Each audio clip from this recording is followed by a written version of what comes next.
오후에 시작 함께 하실래요? 안녕하세요. 세상의 모든 정보 아나운서 전주리입니다. 오랜 시간 데이트 폭력에 시달리던 40대 여성이 남자친구를 살해한 혐의로 중형을 선고받는 일이 있었습니다. 집에 불을 지르고 119에 신고조차 하지 않았다는 건데요. 해당 여성은 만일 불이 꺼졌다면 자신이 죽었을 것이다. 이런 진술을 한 것으로 알려지고 있습니다.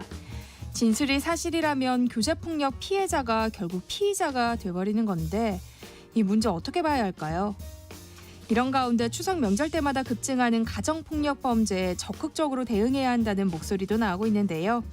잠시 뒤 사건 노트 코너에서 자세한 이야기 나눠보겠습니다. 10월 1일 국군의 날이 임시 공휴일로 지정되면서 징검다리 연휴가 생겼는데요. 이럴 때 회사가 단체 연차 사용을 강요한다면 어떻게 해야 하는 걸까요? 오늘 직장인을 위한 생존백서에서는 연차 휴가를 둘러싼 궁금증 풀어볼 예정이니까요. 궁금한 분들 계속해서 함께해 주세요. 저희 방송은 KBS 1라디오 유튜브 채널을 통해서도 실시간으로 시청 참여하실 수 있습니다. 많은 관심 부탁드리면서 KBS 세상의 모든 정보 지금 시작합니다.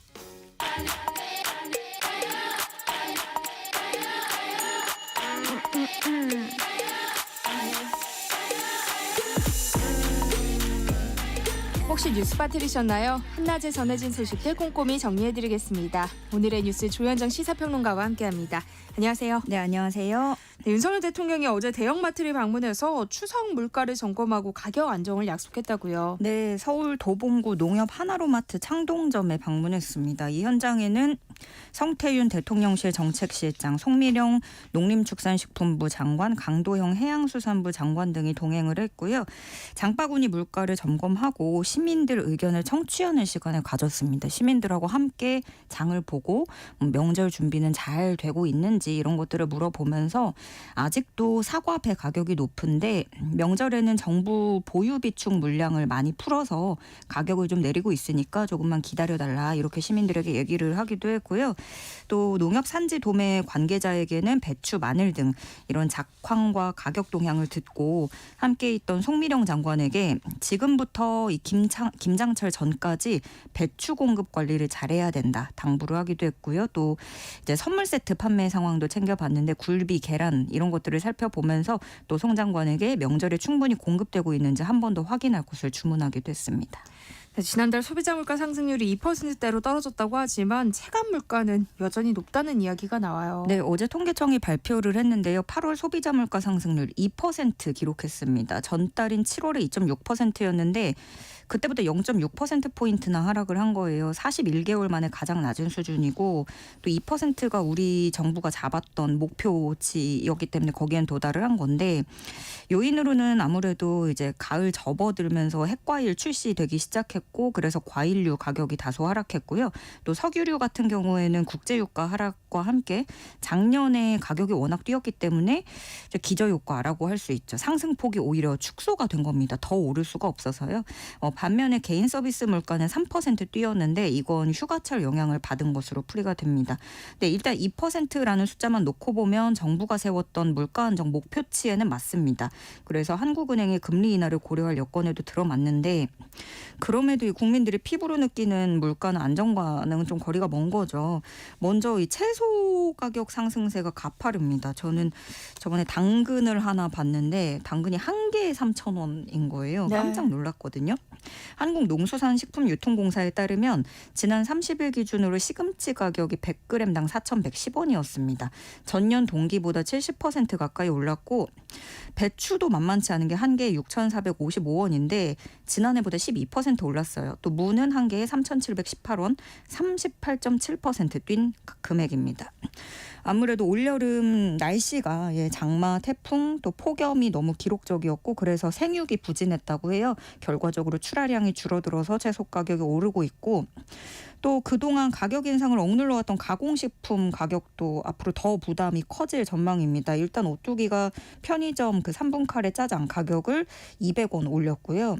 또 김치 제품 가격도 대상 종가 맛김치 1,000원이었던 게 1,100원으로 50g당 이렇게 올랐습니다. 그래서 기재부 측에서는 고물가 기간을 거치면서 물가 레벨 자체가 높아졌다는 거예요. 그렇기 때문에 체감 물가는 높게 느껴질 수 있는데 아무래도 특히나 이런 채소류 일부 품목 가격이 높기 때문에 전체적으로 좀 높게 느끼는 게 아닌가 싶다. 이렇게 설명을 내놓기도 했습니다. 네, 이런 가운데 안타까운 소식도 전해졌는데요. 추석 대목을 앞두고 경남 대형 청과시장에서 불이 나서 상인들이 시름이 깊어지고 있다고요. 네, 어젯밤 10시쯤 경남 창원시 마산 하포구 마산 어시장 청과시장 입구 쪽 창고에서 불이 났습니다. 여기가 경남 지역 가장 큰 전통시장이거든요. 정말 다행히 인명피해는 없었는데 이 청과시장 모든 상점이 타버린 거예요. 한가위 대목 앞두고 날벼락을 맞은 건데 네. 밤 10시니까 이제 집에 다 돌아갔던 상인들이 황급하게 달려와서 발을 동동 굴렀습니다.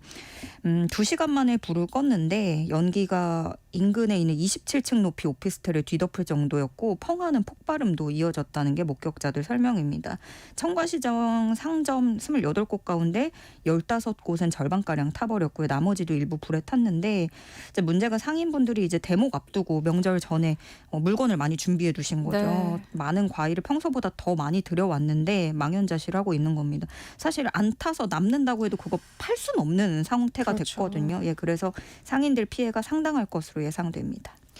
다음 뉴스 또 살펴보겠습니다. 기시다 후미오 일본 총리가 오는 6일 방한한다는 소식이 전해졌어요. 네, 굉장히 급작스러워요. 내일 모레입니다. 1박 2일 일정으로 들어오는데 기시다 총리 방한은 지난해 5월 이후 1년 4개월 만이고 윤 대통령하고의 만남은 12번째입니다. 두 정상은 뭐 지금까지 보여줬듯이 셔틀 외교 부활의 성과를 강조할 것으로 보여지고 또 내년이 한일 수교 60주년이에요. 그래서 뭐 관계 개선 동력을 이어가자, 뭐 협력하자 이런 의견으로 갈 것으로 전망이 됩니다. 지금 거론되고 있는 거는 두 나라가 제3국 다른 나라에 거주하는 한국, 일본 국민이 위기에 처했을 때 두 나라가 그 상대 국가 보호 그 국민 보호에 협력을 해보자 자국민 보호 상호협력 문서를 발표하는 내용이 거론이 되고 있고 또 일본 정부가 그 일본에 입국하려는 한국인에 대해서 한국 공항에서 사전 입국 심사를 하는 제도 이걸 좀 도입해보자라는 것도 이번 정상회담 의제로 올릴 가능성이 거론되고 있는데 다만 좀 특이점이 있어요. 기시다 총리가 이제 곧 퇴임한단 말이에요. 한 달도 안 남았어요. 근데 퇴임 앞둔 총리가 1박 2일 동안 방한한다는 자체가 굉장히 이례적인 거고 네. 기시다 총리 쪽에서 굉장히 방한을 하고 싶어 했다고 해요. 적극적으로 희망을 했다고 하는데 아무래도 이제 본인의 임기 마지막 마무리하는 피날레랄까요? 그럼 뭐 성과를 정리하는 시간을 갖고 싶은 거겠죠. 이렇게 보여주는 한일 관계 개선을 했고 한미일 군사협력 강화를 해왔다 이런 것들을 본인의 이제 마무리 업적으로 부각을 하는 것으로 보이는데 문제는 우리나라입니다. 지금 뭐 다른 때도 아니고 원래 평소 같은 때 평이할 때에도 퇴임 앞둔 총리가 오는 것도 되게 이례적인데 지금 한일 관계 이 관련해서 뭐 역사관이라든가 굉장한 이런 논란들이 네. 있는 상황에서 그 윤석열 정부 그 대통령실도 이게 뭐 좋은 타이밍이 아니라는 것은 인지는 하고 있을 거예요. 저 어떤 얘기가 나오냐면 민주당 박지원 의원 같은 경우에는 이렇게 도처에서 독도 지우기, 독도 훈련도 뭐 감추고 뉴라이트 문제도 생기는데 왜 하필 이때 국민 세금으로 기시다의 2인 파티를 서울 한복판에서 벌리는지 알다가도 모를 일이다. 이런 얘기가 이미 나왔고요. 한겨레 같은 경우에는 어떻게 평가를 했냐면 기시다의 업적 과시용 방안을 환영하는 윤석열 대통령은 지금 이런 상황에서도 그러는 건 한국 여론은 개의치 않는다는 태도를 그대로 고스란히 드러낸다. 이렇게 지적을 하기도 했습니다. 일본 산케이 신문은 그 기시다 총리가 이제 한국에 오면 사도광산 문화유산 등재와 관련해서 한국 정부의 사의를 표할 예정이라고 전했습니다. 네, 한낮의 교양 파트너 지금 여러분께서는 세상의 모든 정보와 함께하고 계십니다. 오늘 국회에서는 22대 국회 첫 원내 교섭단체 대표연설이 있었는데요. 민주당 박찬대 원내대표가 대한민국이 위기에 빠졌다고 목소리를 높였어요. 네, 박찬대 원내대표는 윤석열 대통령의 헌법을 준수하고 있는지 의문을 제기했습니다. 특히나 영토수호 이런 헌법을 부정하는 인사들을 공직에 임명한 사례를 들면서 대통령을 강하게 비판을 했고 동시에 해결해야 될 민생 의제도 제시를 했는데 먼저 내수경기 부진을 얘기하면서 민주당이 추진 중인 민생회복지원금 수용을 재차 촉구를 했고요. 또 연금 개혁에 대해서 언급을 하면서 미래 세대 삶이 걸려 있는 만큼 모든 국민이 납득 가능한 방안을 만드는데 힘을 쏟아야 된다 촉구를 했고 그리고 또 의료 대란에 대한 이야기도 나왔습니다. 이를 해결하기 위해서 여야 의정 비상협의체 구성을 해보자 이렇게 제안하기도 했습니다. 네, 연설 도중 고성이 오가기도 했다는데요. 현장 분위기 어땠어요? 박찬대 원내대표 말하는 중간중간 여야 의원들이 고성을 주고받고 했는데요. 이제 박찬대 원내대표가 뭐 한반도 평화가 위기에 빠졌고 헌정질서 위험에 처했다 이렇게 발언을 하니까 국민의힘 의원들이 사돈난말하고 있다. 뭐 너무 지나치다. 협치하겠다면서 뭐 하는 것이냐 이렇게 강하게 반발을 한 거예요. 그리고 또 이런 말도 나왔습니다. 박찬대 원내대표가 심지어 대통령은 국회 개원식에도 불참했다 이렇게 지적하니까 여당 의원들이 오죽하면 그랬겠냐 하고 소리를 지른 거죠. 송석준 국민의힘 의원을 비롯해서 일부 의원은 퇴장을 하기도 했습니다. 네, 이런 가운데 민주당이 국민의힘 한동훈 대표의 절충안을 반영해서 네 번째 최상병 특검법을 발의했어요. 네, 앞서 맨 처음 첫 번째, 두 번째 민주당이 두 번 최상병 특검법 발의를 했고 이거는 대통령이 거부권을 행사하면서 폐기가 됐고요. 세 번째로 수사 대상에 김건희 여사 이름을 적시해서 법안을 재발의했었는데 이번이 네 번째입니다. 기존 법안하고 가장 다른 점은 특검 후보 추천 권한이에요. 그 한동훈 국민의힘 대표가 계속해서 좀 제3자 특검 추천 방안을 그 당대표 후보 시절에 얘기를 했었는데 그렇게 뭐 야당의 추천 권한이 부여됐던 세 번째 법안 내용에서 우리가 좀 그 한동훈 대표의 얘기를 수용하고 절충했다라는 설명이 민주당의 설명입니다. 민주당은 한동훈 대표가 공언한 대로 제3자 추천 특검법을 발의하니 이행하라라는 취지인 거고 반드시 통과시키겠다는 정치적 결단과 양보의 개념이다. 이렇게 강조를 했어요. 그리고 또 다른 점은 특검 수사기관과 수사 인력을 늘렸습니다. 원래 70일이었던 걸 90일로 수사기관을 늘렸고요. 파견 검사 규모도 20명에서 30명으로 늘렸습니다. 국민의힘 한동훈 대표의 고민이 커지겠어요. 네, 이건 참 한동훈 대표가 먼저 제시했던 해법이에요. 민주당 그렇게 우기지 말고 제3자 특검 이런 거 어떠냐 제안을 했던 건데 정작 당대표 오르고 나서 침묵을 이어가면서 주저하고 있었는데 그 사이에 야당이 선수를 쳤다. 이런 그림이라고 정리를 할 수 있겠습니다. 그러니까 한동훈 대표에게는 민주당으로서는 어떤 상대 당대표의 압박을 가하는 거고 그러면서도 또 우리 이만큼 하지 않았느냐 어떤 명분을 제시하고 돌파구를 마련하는 그림이 된 거죠. 그런데 한동훈 대표는 또 딜레마인 게 뭐 본인이 꺼낸 얘기긴 하지만 당내 여론이라든가 또 친윤계의 반발을 넘어서기 어려운 그런 상황입니다. 네. 그렇다고 또 계속 모르쇠를 하자니 그러는 사이에 민주당이 발의를 해버렸어요. 그러니까 그러기에는 어떤 본인의 그런 선후 관계라든가 국민 눈높이에도 어긋날 수 있는 거고 리더십에 대한 의구심이 또 제기가 될 것이고 어느 쪽을 선택하든 좀 부담, 그 딜레마에 빠진 모습이고요. 결국에 그럼 지금 할 수 있는 것, 한동훈 대표가 할 수 있는 건 시간 끌기인가 뭐 이렇게 볼 수 있는 거죠. 그리고 또 이게 당내 그런 입지를 보여주는 게 추경호 원내대표가 곧바로 다른 목소리를 냈어요. 이 제3자 특검 발의하자마자 수사기관 결과 그러니까 공수처 결과가 발표되고 나서 그때도 의혹이 해소 안 됐다고 생각했을 때 특검을 검토하는 것이고 이게 지금 우리 당의 분명한 입장이다 이렇게 밝혔습니다. 이거 한동훈 대표가 주장했던 것과는 완전히 배치되는 얘기를 추경호 원내대표가 다시 꺼낸 거고 그러다 보니까 국민의힘 내부에서는 오히려 회의론이 불거지고 있다고 해요. 그러니까 애초에 제3자 추천 특검법 이거는 당내에서 공감대 형성이 안 됐다는 거죠. 그래서 또 김상훈 국민의힘 정책위의장도 당내 의견 수렴 절차가 있어야 된다. 사전 교감이 있어야 되는데 당내 동의를 받기 어렵다고 판단한다. 이렇게까지 얘기를 했는데 사실 김상훈 정책위의장 같은 경우에는 한동훈 대표가 또 직접 임명한 사람이기 때문에 한동훈 대표 주장이 여기까지도 공감대를 얻지 못하고 있다. 이런 지적도 나오고 있습니다. 네, 국회 예산결산특별위원회 종합정책 질의가 마무리됐는데요. 세수 결손 문제가 쟁점이 됐죠. 네, 정리하자면 야당은 올해 역대급 세수 결손 정부가 부자 감세해서 그렇다 이런 거고요. 여당은 아니다. 부자 감세 이 세금 때문이 아니라 급격하게 경기 둔화가 됐고 자산 시장이 침체된 게 원인이다. 이렇게 맞섰습니다. 특히 여당은 양도소득세 감소는 오히려 문재인 정부 때 급등했던 부동산 가격이 정상화하면서 나타난 긍정적인 신호라고 맞받아 쳤고요. 그러니까 야당 의원들은 아직까지 3년째 문재인 정부 탓하고 있냐. 국민을 답답하게 한다. 이렇게 질타했습니다. 그런데 올해 조세 수입도 30조 원 넘게 부족할 것으로 예상이 되는데요. 따로 정부 지출을 그렇다고 늘릴 수는 없는 상황이에요. 그러니까 정부는 좀 은근히 이제 한국은행에 공을 넘기는 모습도 보여지는데 물가 2% 진입했으니까 금리 내려도 되지 않겠느냐 이런 걸 넌지시 비치는 거죠. 가계부채는 급증하고 한국은행 고민은 커지는 상황에 이제 앞으로 한은의 결정의 귀추가 주목됩니다. 네, 어제 있었던 국회 인사청문회도 파행을 거듭했다고요? 예, 먼저 김용현 국방부 장관 인사청문회 막말이 터져나오면서 결국 파행됐습니다. 인사청문회에서 먼저 국민의힘 강선영 의원이 이재명 민주당 대표에게 그 구소련 공산주의자인 레닌에 빗대서 비난을 했어요. 그러자 민주당 의원들이 또라이다 이렇게 제가 지금 이 표현을 해도 되는지 모르지만 옮겨서 말씀드리자면 이런 네. 말들이 오갔습니다. 이렇게까지 말이 나오니까 청문회 진행이 안 됐죠. 예, 네. 결국에 파행이 됐고 심우정 검찰총장 후보자 인사청문회도 한때 파행 위기를 겪었는데 그건 자료 제출 때문이었어요. 자료 제출 제대로 안 됐다면서 총장이 제왕이냐 뭐 이런 반발도 나왔고 결국에 추가 자료를 또 제출하기로 했습니다.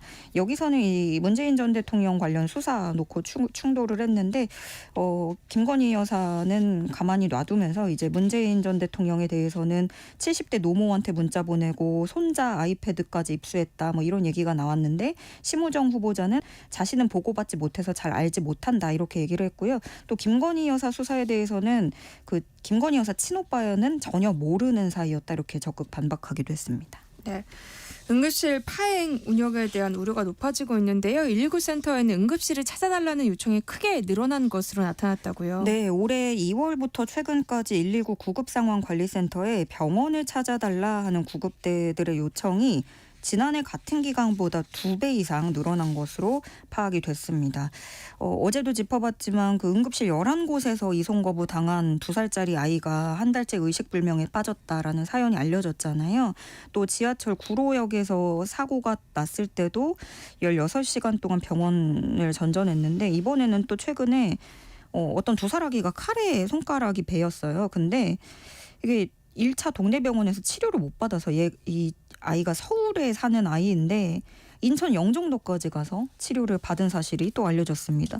그리고 또 서울 강남 한 가정집에서는 40대 여성 눈에 이게 순간 접착제가 들어가서 위아래 눈꺼풀이 붙은 거예요. 그래서 119에 신고를 했는데 20여 곳 넘는 병원에서 모두 이송을 거절당했고요. 뭐 서울이었는데 경기 인천까지 전화 돌렸다가 거절당했고 결국 구급대가 병원을 못 찾아서 여성에게 스스로 병원을 찾아봐야 된다. 이렇게 근데 눈이 지금 붙어 있는 상태잖아요. 네. 뭐 그렇게 된 거예요. 뭐 이런 사연들이 뭐 산발적으로 너무 많이 나오고 있고 지금 의료개혁 정부의 대안에 대해서 여당 내에서도 좀 우려의 목소리는 나오고 있습니다. 대표적으로는 꾸준하게 목소리 내는 게 안철수 의원인데 안철수 의원이 이번에도 응급실 상황이 심각하지 않다고 말하는 정부의 말은 호도를 하고 있는 것이다.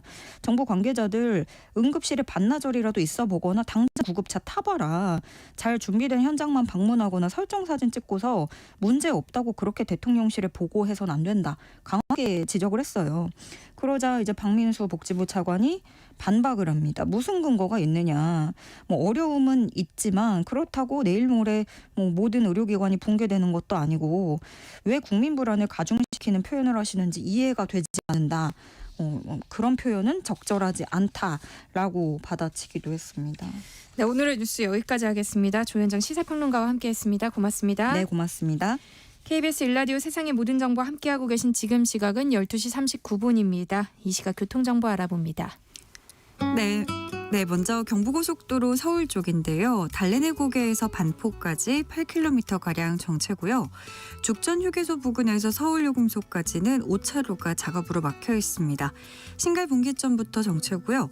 반대 부산 방향은 잠원에서 서초, 신갈분기점에서 수원까지 천천히 갑니다. 환관휴게소에서 환관까지는 2차로가 작업으로 막혀 있습니다. 서해안고속도로 서울 방향 매송에서 용담터널, 일직분기점에서 금천까지 막히고요. 반대 목포 쪽으로는 팔탄분기점부터 밀리고 있습니다. 서평택 부근에서는 제천 진출로 2차로에서 작업을 하고 있어서요. 서평택 분기점부터 여파로 막히고요. 서해대교 부근에서는 대형 화물차가 고장나 있습니다. 또 이 부근 1차로와 2차로 그리고 3차로에 걸쳐서 장애물 사고를 처리하고 있으니까요. 미리 주의하시기 바랍니다. KBS 교통정보센터에서 정현정입니다.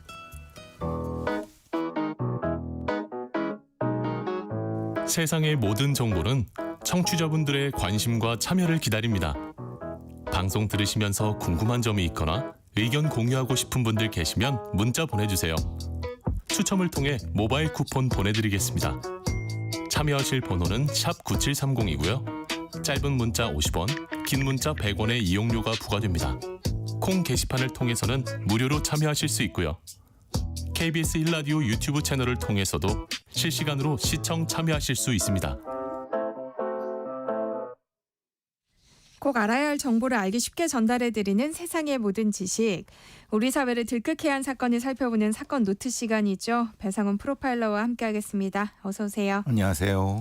네, 오늘 살펴볼 사건은 지난 5월에 발생한 사건이에요. 예, 지난 5월에 군산에서 주택가에서 발생한 방화 살인 사건입니다.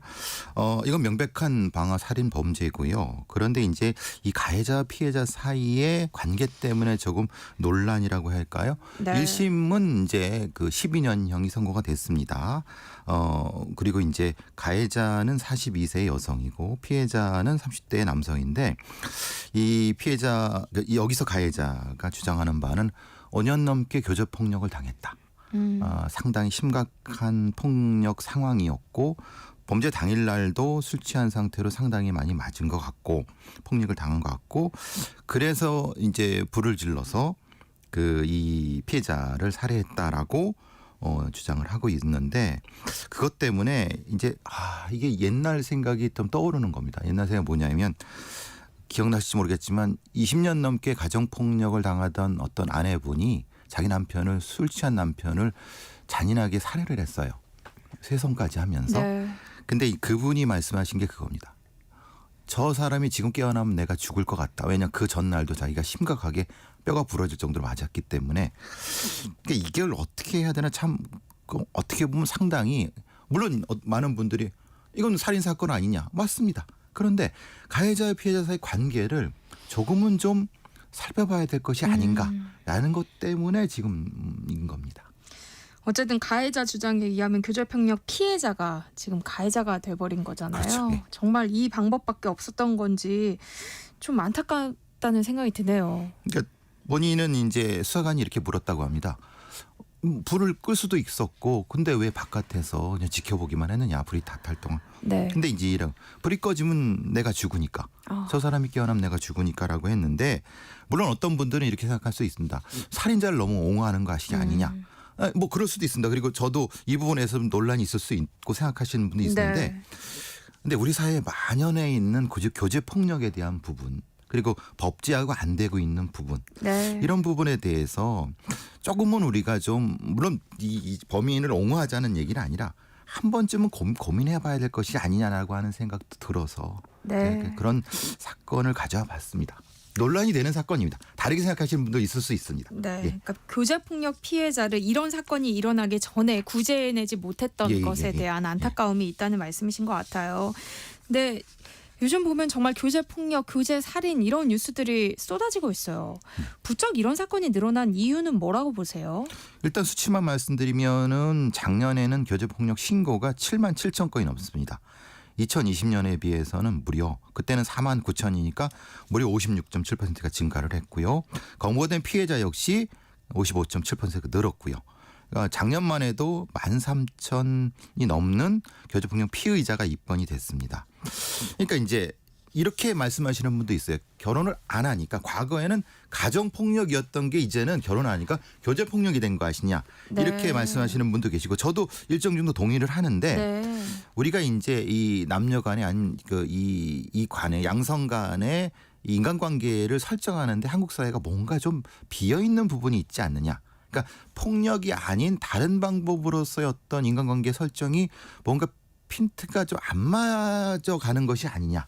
이런 부분에 대한 우려들을 뭐 가정학자라든가 아니면 여러 가지 그 가족사회학자들도 많이 고민을 하고 있습니다. 특히 네. 코로나를 겹치면서 가정 내에 있던 분들이라든가 이런 분들이 그 사이에서 갈등이 결국 폭력적인 상황으로 벌어지고 있는 것이 아니라 그래서 교제폭력이나 이런 것이 심각하게 폭발하는 것이 아닐까라는 얘기를 하시죠. 그러니까 코로나 영향도 있다고 보시는 거군요. 왜냐하면 그 가정 안에 아니 밀폐돼 있는 상황이니까. 아, 그러니까 보통 사회생활을 해서 바깥에 나가야 되는데 그냥 격리돼 있는 상황이니까 그것도 상당한 영향이 있을 거라고 생각합니다. 근데 정말 이렇게 극단적인 상황이 오기 전에 더 적극적으로 좀 개입을 하면 어떨까 싶은데요. 대응하는데 한계가 있는 걸까요? 일단은 교제폭력이라는 법 자체도 없고요. 교제폭력이라는 것이 법적인 용어가 아닙니다. 그냥 네. 폭력은 용어가 있는 거고 가정폭력은 법적인 용어입니다.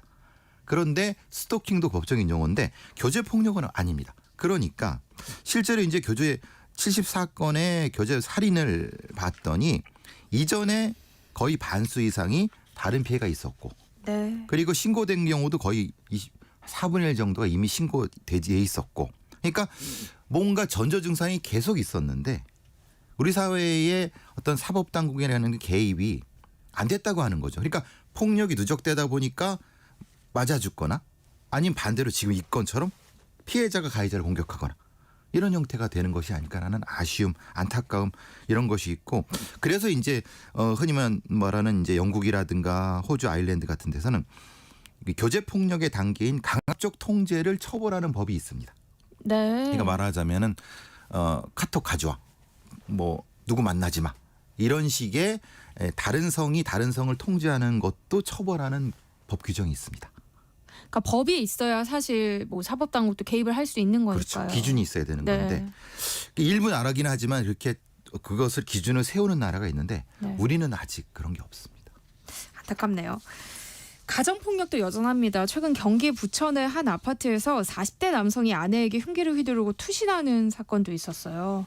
네, 이거 뭐 엊그제의 일입니다.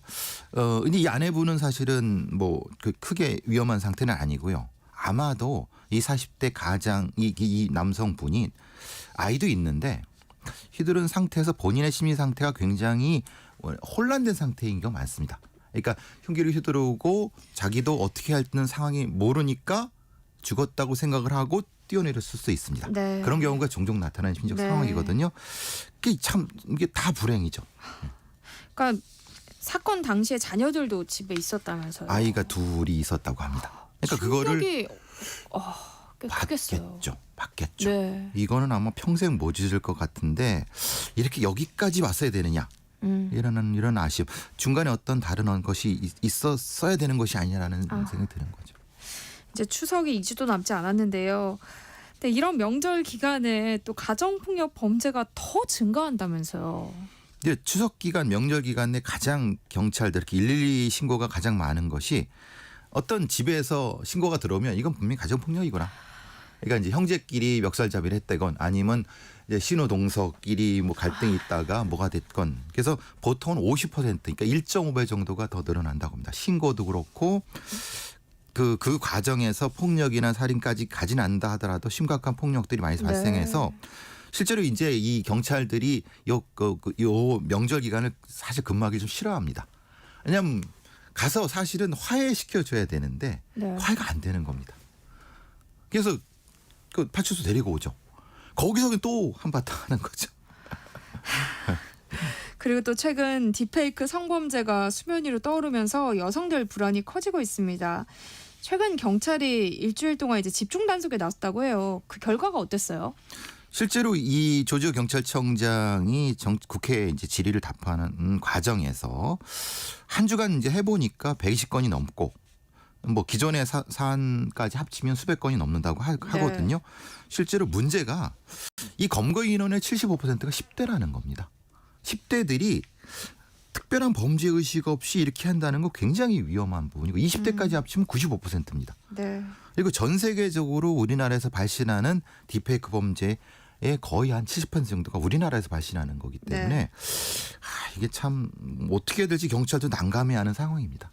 그러니까 경찰이 텔레그램 법인에 대해서 내사하고 있다고 밝혔더라고요. 예. 근데 이 본사랑 서버가 다 해외에 있는 거잖아요. 예.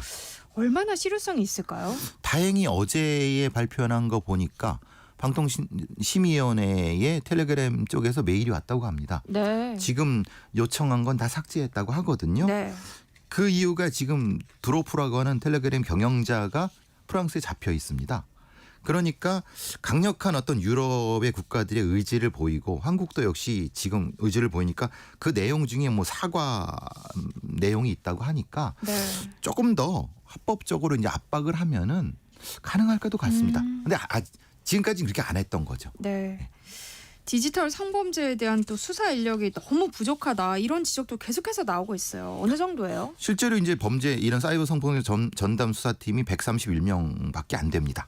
그것도 이제 이전에 비해서 30명을 늘린 거니까 이전에는 100명도 안 됐던 거죠. 전국적으로.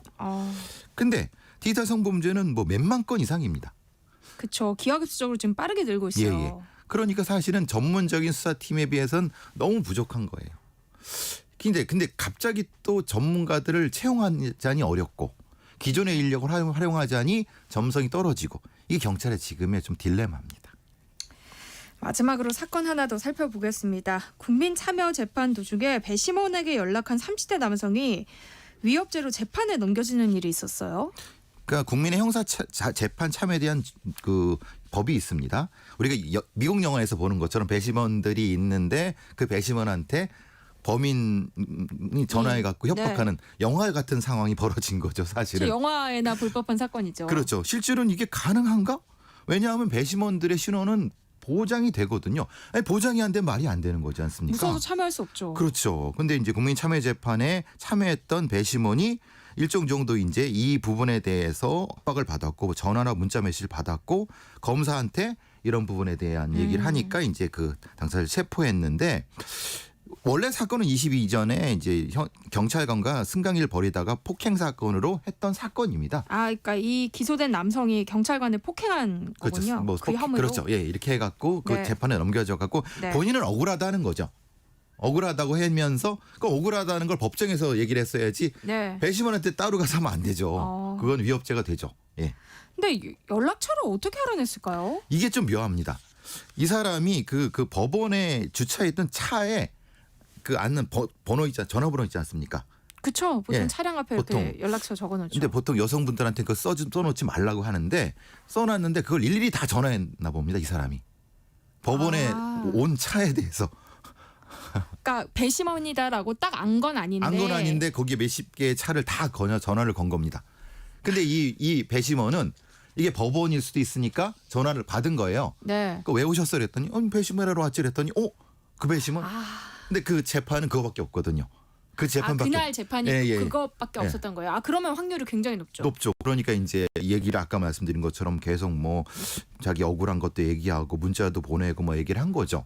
어떻게 보면 되게 그 무식한 방법으로 했는데 간절했을 수도 있긴 한데. 그렇죠. 근데 안 됩니다. 국민의 네. 형사재판점에 대한 법률에 따르면 이거는 처벌을 받습니다. 네. 3년 이하 500만 원 이하의 처벌을 받을 수 있기 때문에 네. 절대 해서는 안 되는 겁니다. 근데 우리가 다들 차량에 연락처를 많이 남겨두잖아요. 왜냐하면 이제 누가 갔다가 이제 약간 긁을 수도 있고. 그렇죠. 뭐 그럴 수도 있고 뭐 차를 뭐 급하게 뭐 이제 일자 주차를 해야 되는 상황이 있을 수도 있고 해서 연락처를 많이 남겨두는데 이렇게 악용되는 경우들이 많은가 봐요. 실제로 이제 이 번호만 그 수집하러 다닌 사람도 있습니다. 왜냐하면 자동차 번호판과 이 전화번호를 왜냐하면 영업에 이용하려고 그렇게도 이용됩니다. 보이스피싱에도 이용되고. 그러니까 가능하시면 저는 이제 여자분들한테 아니면 이분들한테 그 번호 남기지 마세요라고 하는데 또 안 남겼다가 본인의 차가 긁혀갖고 또 이게 뭐 번호가 이런 경우는 어떻게 하느냐. 그래서 이게 좀 난감한 부분이 있습니다. 근데 가능하시면은 사실은 다른 번호 뭐 이렇게 하는데 실제로는 이 전화번호 유출 우려 때문에 안심번호 같은 경우를 이제 하라고 0006 시작된 일회성 번호를 하라고 하는데 사실 그렇게 많이 그 통용되는 것 같지는 않습니다. 근데 지자체나 아니면 다른 어떤 배달이나 이런 거에서는 통용이 되긴 되는데 좀 딜레마입니다. 근데 이렇게 악용될 수 있다는 건 알고 계셔야겠어요. 그렇죠. 그 번호가 수집될 수 있다. 네. 사건 노트 오늘은 여기까지 하겠습니다. 배상훈 프로파일러와 함께했습니다. 고맙습니다. 감사합니다. KBS 세상의 모든 정보 1부 순서 여기서 마무리하겠습니다. 이어지는 2부에서는요. 세모정 PD의 최신 트렌드 따라잡기, 강 PD의 체험 삶의 현장 코너 기다리고 있으니까요. 계속해서 많은 청취 부탁드립니다. 그럼 전 2부에 다시 돌아올게요.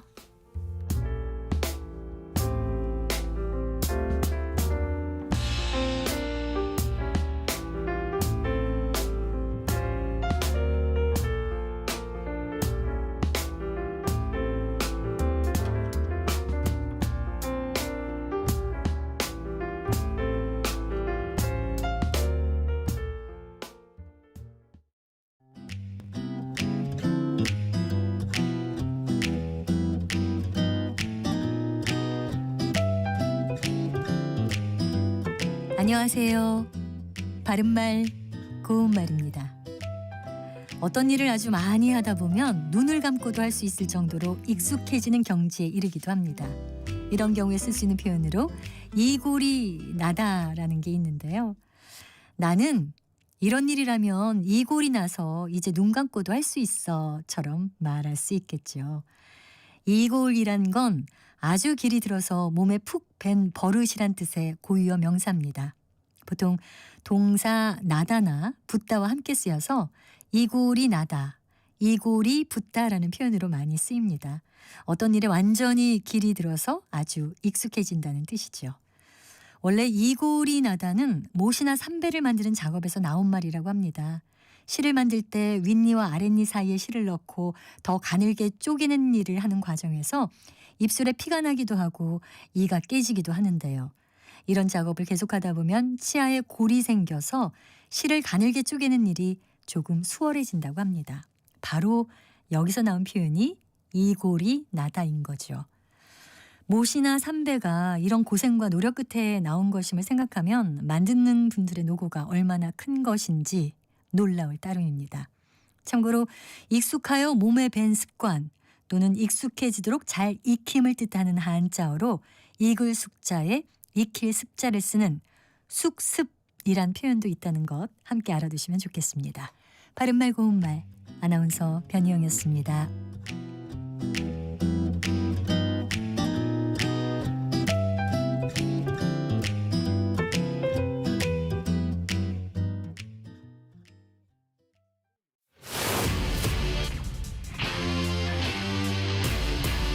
토론에 정답은 없습니다.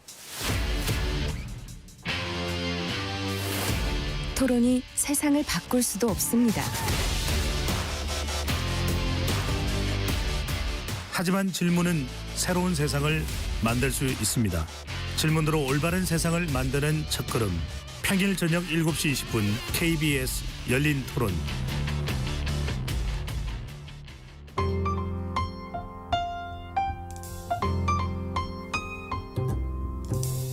어떤 하루 보내고 계신가요? 눈코 뜰 새 없이 바쁘게 지나가는 한 주.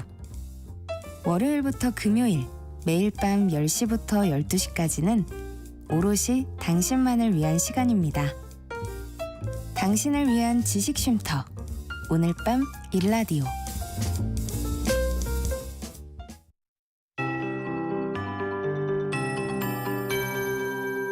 KBS 58분 날씨. 현재 서울에는 맑고 푸른 하늘이 펼쳐져 있습니다. 아침 저녁으로 선선해진 공기에 푸른 하늘까지 더해지면서 가을과 더욱 가까워진 기분이 드는데요.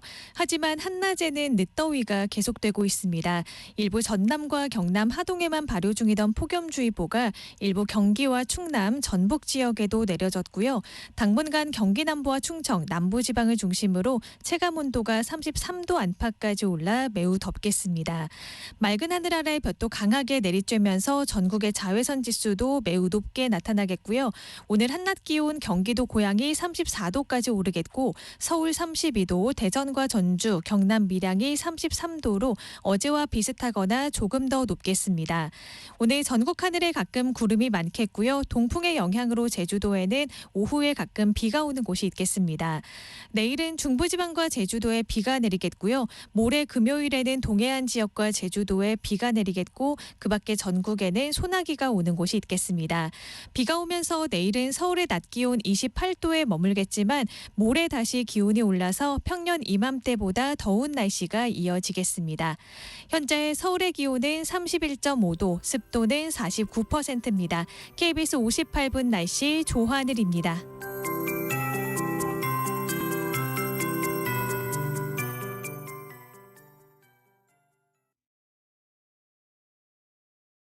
정성을 다하는 국민의 방송 KBS가 한시를 알려드립니다. AM 711kHz, FM 97.3MHz, KBS 1라디오입니다. HLKA.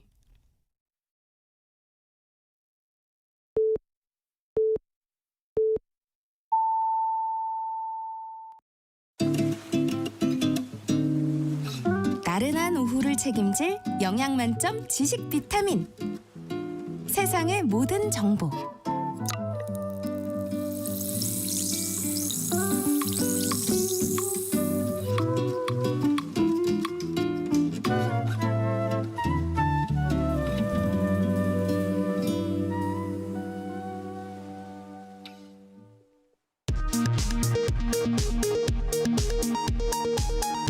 이 시각 라디오 정보센터 뉴스입니다.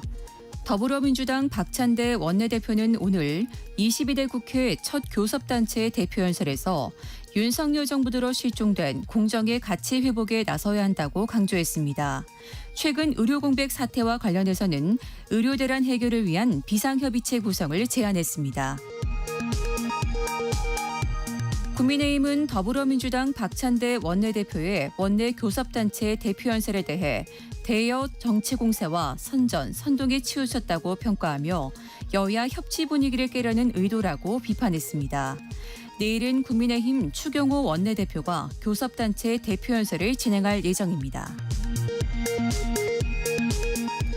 국회 법제사법위원회가 야 5당이 주도하는 제3자 추천 방식의 해병대원 특검법을 소위로 회부했습니다.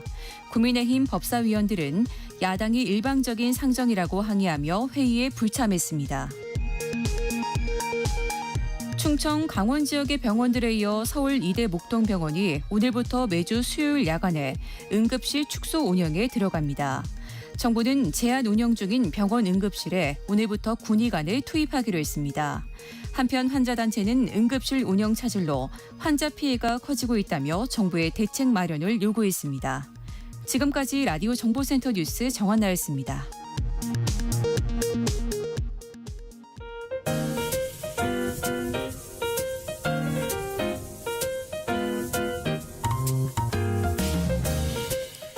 정신없이 바쁜 하루, 지금 우리 주변에서 벌어지고 있는 사건, 사고 소식들 한숨 돌리며 살펴보시죠.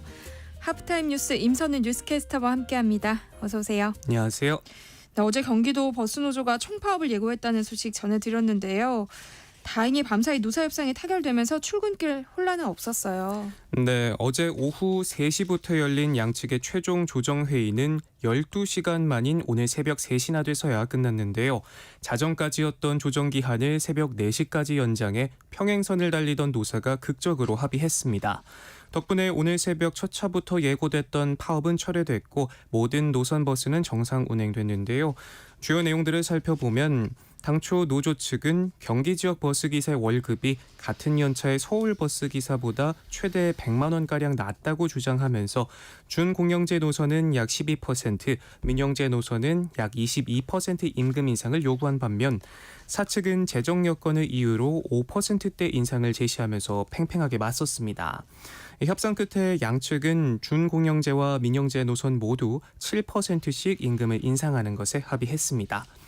다만 노조 측이 폐지를 요구했던 1일 2교대제 전환 6개월간 유예안은 그대로 두기로 했고요.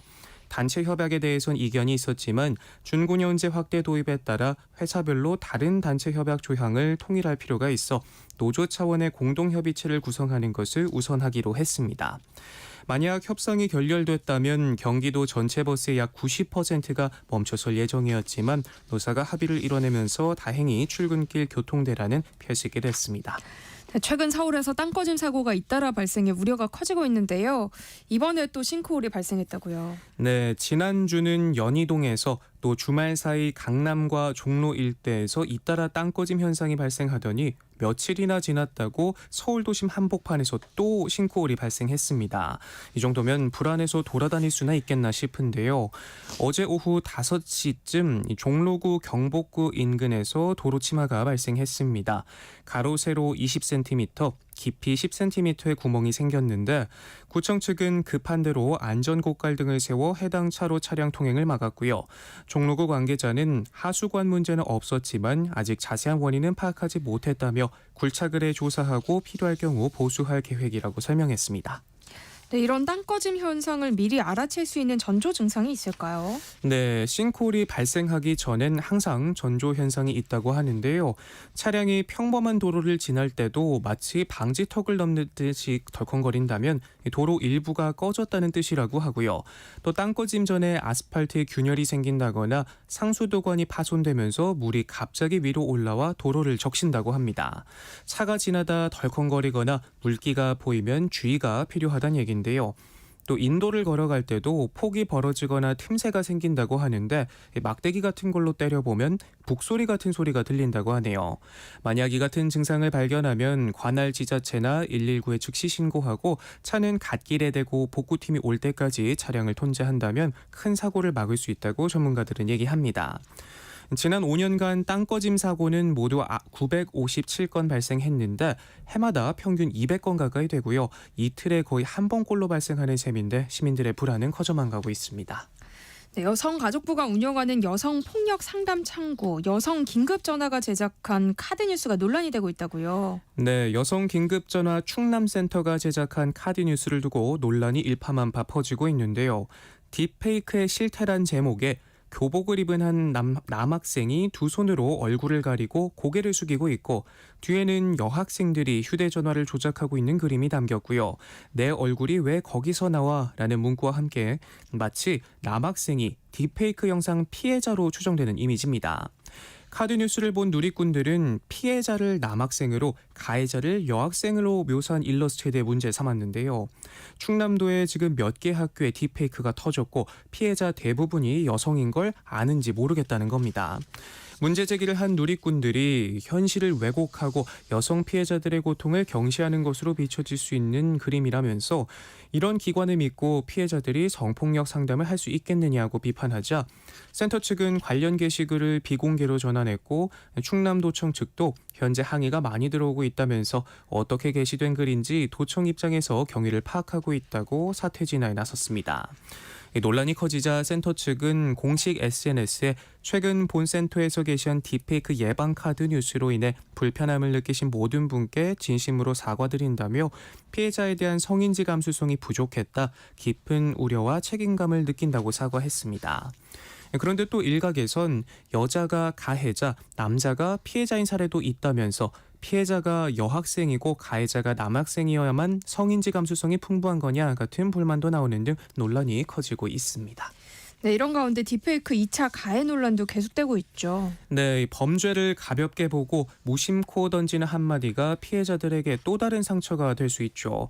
텔레그램에서 퍼진 딥페이크 불법 합성물에 대해 인터넷 커뮤니티에 올라온 반응들을 살펴보면요. 가해자들과 뭐가 다를까 싶은 생각이 들 만큼 속 터지는 내용들 쉽게 찾아볼 수 있습니다. 아직 기술이 어설퍼서 아쉽다. 다른 나라에서는 범죄도 아닌 거 아느냐 같은 글들도 보이고요.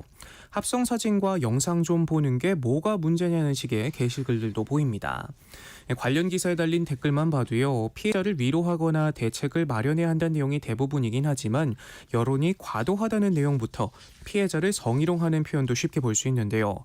구독자 100만 명이 넘는 한 유튜버도 딥페이크 성범죄에 대한 여성들의 우려에 대해 호들갑을 떤다는 등의 발언을 해 논란이 됐는데 결국 유튜브 수익 창출이 중지되는 제재를 받기도 했습니다.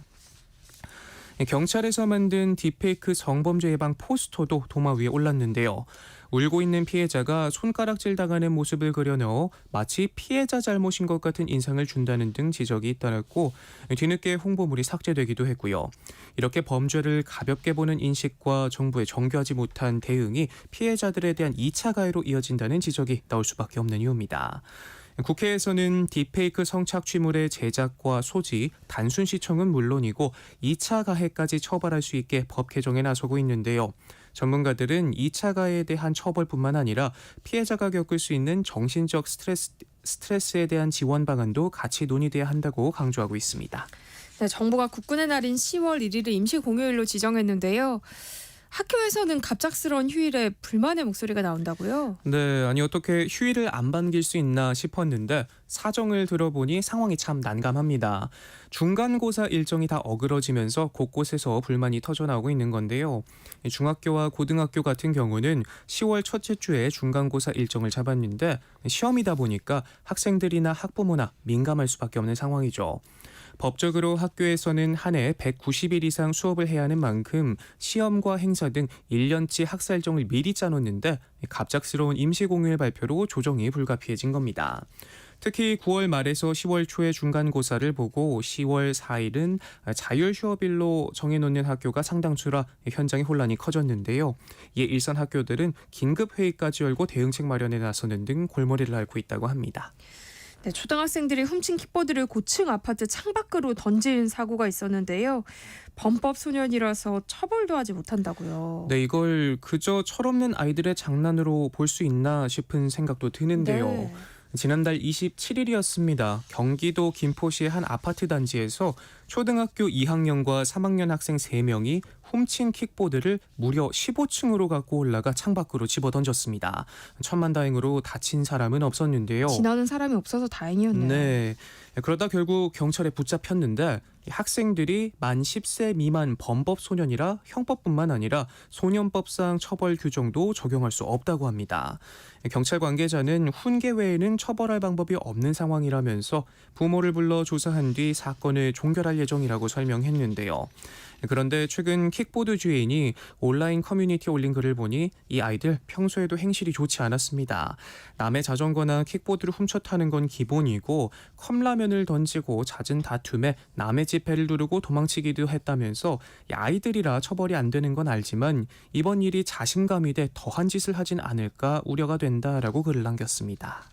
네, 이대 서울병원에서는 의사가 의료기기 업체 영업사원에게 수술 과정의 일부를 맡긴 것으로 알려지면서 논란이 일고 있어요. 네, 이런 일은 영화나 드라마에서만 있는 줄 알았는데요. KBS 취재 내용 함께 살펴보시죠. 지난 7월이었습니다. 이대 서울병원에서 인공관절 부품을 교체하고 피부를 재건하는 수술이 있었습니다.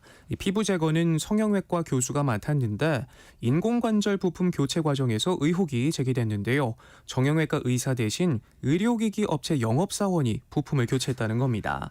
교수가 인공관절 부품을 바꾸려다 실패하자 이 영업사원이 직접 교체했다는 구체적인 제보까지 나왔는데요. 영업사원의 수술실 출입 자체는 불법이 아니지만 무면허 의료 행위는 행한 사람과 지시한 사람 모두 처벌 대상이고 의사에게는 면허정지 3개월 처분도 내려질 수 있습니다. 병원 측의 자체 조사 결과 관련 정황이 파악됐고 해당 교수는 징계위원회에 회부됐다고 하는데요. 해당 영업사원은 수술방에 들어가긴 했지만 부품 사용 설명을 위해 들어간 것이고 의료 행위는 하지 않았다고 밝혔습니다. 그런데 이런 일이 한두 번 있었던 게 아니더라고요. 지난 6월에는 2년 전 한 관절 전문 병원에서 의료기기 업체 직원들을 수술에 참여시킨 혐의로 병원장과 의사, 업체 직원 등 10명이 재판에 넘겨지기도 했는데 생각할수록 참 황당하네요. 그렇네요. 국내 최초 살인미술관인 간송미술관이 9년간의 준비를 거쳐 다시 문을 열었는데요. 개관 첫날부터 국보급 문화유산을 보기 위해서 구름 같은 인파가 몰렸다고요. 네, 긴 기다림 끝에 마침내 문을 열었는데요. 가치를 따질 수 없는 보물이라 무가지보라 불리는 훈민정음 해례본부터 조선시대 회화의 최고 걸작인 신윤복의 미인도, 푸른 하늘을 나는 학이 새겨진 고려청자까지 최고의 문화유산들이 한데 모인 대구 간송미술관, 국보와 보물 등 90여 점이 선보인 개관기념 특별전에서 현장표를 구하기 위해 개관 전부터 긴 줄이 늘어서는 등 반응이 뜨거웠습니다. 특히 봄과 가을에만 전시가 진행되는 서울 간송미술관과는 달리 연중 문을 연다고 하는데요. 스페인 빌바오의 구겐하임 미술관처럼 자치단체가 미술관을 건립하고 재단이 운영하는 모델로 오로지 미술관을 보기 위해 연간 100만 명이 찾는 빌바오 구겐하임 미술관처럼 단순한 문화시설을 넘어 지역 경제를 이끌 수 있는 공간을 꿈꾸고 있습니다. 문화로 나라를 지킨다. 간송 전영필 선생의 문화보국의 정신이 깃든 미술관이 지역을 살리는 대구의 새로운 랜드마크가 될 것으로 기대를 모으고 있다고 하네요. 네, 전설적인 밴드죠. 오아시스가 15년 만에 재결합을 선언하면서 팬들의 가슴을 설레게 하고 있는데요. 콘서트 티켓 가격이 급등하면서 영국 정부까지 조사에 나섰어요. 네, 브릿팝의 전설이죠. 오아시스, 노엘과 리암 두 사람의 조합을 보기 위해 오래도록 기다린 팬들 참 많을 텐데요. 그런데 콘서트 예매가 시작되자마자 티켓 값이 고공행진을 이어가자 결국 영국 정부가 직접 팔을 걷어붙였습니다. 내년 7월과 8월 영국과 아일랜드에서 총 17번 개최하는 오아시스 콘서트 티켓은 지난달 31일 온라인에서 판매됐는데 수백만 명이 예매 사이트에 한꺼번에 몰리면서 일부 사이트가 다운되는 등 소동이 빚어졌습니다. 당시 가격이 애초 책정된 가격보다 3배 가까이 올랐는데 당초 우리 돈 약 26만 원으로 책정된 스탠딩 좌석은 몇 시간 만에 우리 돈 62만 원까지 올랐습니다. 이 티켓값 급등의 원인으로 수요와 공급 상황, 경쟁사의 가격 등을 고려해 티켓 판매 가격을 수시로 바꾸는 다이내믹 프라이싱 시스템이 꼽혔는데요. 주로 호텔과 항공편 예약에서 사용이 되는데 티켓 판매사인 티켓마스터 UK는 오아시스 공연표 판매에 이 시스템을 적용했다고 인정하면서 이는 시장 가치에 더 가까운 가격을 책정하고 암표를 막기 위해 고안된 시스템이라고 주장했습니다. 정치권에서까지 논란이 되자 이런 판매 관행에 대한 비판의 목소리가 나왔는데요. 노동당 소속 데이비드 베인스 의원은 판매사가 다이내믹 프라이싱을 이용해 팬들에게 바가지를 씌우고 현금을 긁어모으고 있다는 것이 충격적이라고 했고, 자유민주당 소속 제이미 스톤 의원도 우리나라에서 가장 큰 문화적 순간이 탐욕스러운 기획자와 티켓 판매 사이트에 의해 터무니없는 고수익 상품으로 변질되는 것은 수치스러운 일이라면서 감시기관이나 의회 차원에서의 공식 조사가 필요하다고 강조했습니다. 논란이 일파만파 퍼지자 결국 영국 정부는 이 다이내믹 프라이싱 방식이 공정한지 조사할 예정이라고 밝혔는데요. 리사 낸디 문화부 장관은 앞으로 티켓 재판매와 관련한 협의에서 다이내믹 프라이싱 적용과 관련 기술의 투명성에 대해 논의할 것이라고 언급했습니다. 네, 하프타임 뉴스 임선희 뉴스캐스터와 함께했습니다. 고맙습니다. 고맙습니다. 내일 점심 메뉴 추천. 귀로 듣는 푸짐한 지식 한 상 어떠세요? 세상의 모든 정보. 아나운서 전주리입니다. 일터에서 억울한 일은 없어야겠죠. 알아두면 도움이 되는 노동법 이야기, 직장인을 위한 라디오 생존백서, 소나무 노동법률사무소 김효신 노무사와 함께합니다. 안녕하세요. 네, 안녕하세요. 오늘은 어떤 주제로 이야기 나눠볼까요? 네, 근로기준법에서는요. 근로자 5명 이상 사업장에 다니는 직장인들에게는 연차 휴가라는 게 다 있습니다. 네, 사실 이제 이 제도가 잘 발달되고 사용이 잘 되고 있는 곳에서는요. 이 연차 하루 단위만 아니라 반차도 사용 가능하고 반반차도 사용 가능한 데가 있거든요. 근데 또 다른 반면에는 하루를 쓰더라도 눈치를 보거나 아니면 아예 급여에 포함돼 있다면서 연차가 없다고 하는 데가 있어요. 그래서 뭐 오늘은 법적으로 보장돼 있지만 사실 현실에서는 사용하기가 녹록치 않은 그런 연차 휴가에 대해서 알아볼까 합니다. 네. 오늘 라디오 생존백서 코너에서는 회사가 연차 휴가 사용을 강요할 때 어떻게 대처해야 하는지 이야기 나눠볼 예정입니다. 또 관련해서 궁금한 점 있으신 분들 문자 보내주세요. 김효신 노무사가 확실한 조언을 해드리겠습니다. 참여하실 번호는 샵 9730번이고요. 짧은 문자 50원, 긴 문자는 100원의 정보 이용료 부과됩니다. 콩 게시판을 통해서는 무료로 참여하실 수 있으니까요. 많은 참여 부탁드립니다. 추첨을 통해서 모바일 쿠폰 보내드립니다. 휴가를 그렇게까지 쪼개서 쓸 수 있구나 놀라신 네. 분들이 많을 것 같아요. 네, 맞아요. 근데 요즘 MZ세대들 사이에서는 반차를 넘어서 뭐 반반차를 내는 게 유행이라고요. 맞습니다. 하루 근무 8시간 기준으로 해서 그냥 반나절 사용하면 반차라고 하는 건 네. 우리 직장인분들 되게 많이 쓰시고 계신 건데요. 이 반차의 반을 쪼갠 그러니까 2시간 사용하면 반반차라고 부른다고 해요. 더더군다나 우리가 이제 MZ세대 분들이 많이 근무하는 스타트업이나 IT 이쪽 회사들 같은 경우는 결국에는 시간 단위로도 사용 가능하고 1시간 단위를 쪼개는 이제 반차 나가서 이제 30분 단위로 연차 쓰는 경우까지 그렇게 사용하고 있다고 합니다. 네. 저희도 반차까지 있는데 반반차 이런 건 네. 없거든요. 네. 연차를 이렇게 나눠 쓸 수 있다면 좀 유용할 것 같긴 네. 한데 이게 법적으로 허용이 된 거예요?